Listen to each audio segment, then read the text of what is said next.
Монгол улсын шуудангийн үйлчилгээнд шинээр орж буй орчин цагийн зэвсэг түвшин 100 жил маркийн нээлт боллоо.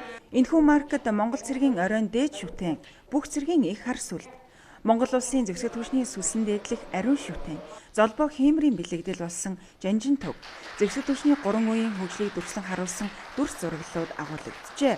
Тухайлбал ардын хувьсгалын түүхэн үйл явдал, халах голын байлдаан, Монголын ардын армийн зэвсэглэлд орсон пуужин, сөнөөгч онгоц, тээврийн онгоц, машин нисдэг тэрэг, танк, төрийн хүндэт харуул болон энхийг сахиулах үйл ажиллагаа дүрслэгджээ.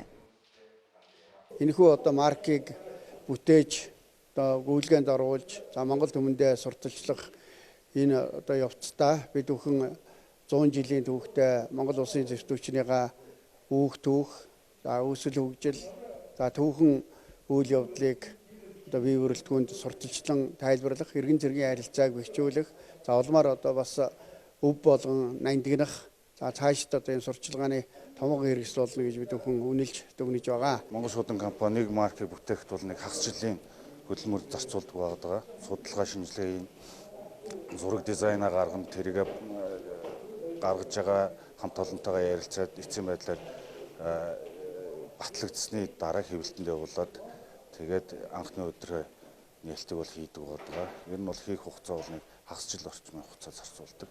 Марк хийснээр бол Монголын ер нь байгууллагын түүх болон соёл уламжлагдаж түүх болон үлддгээрээ бас давуу талтай гэж үзэж байна.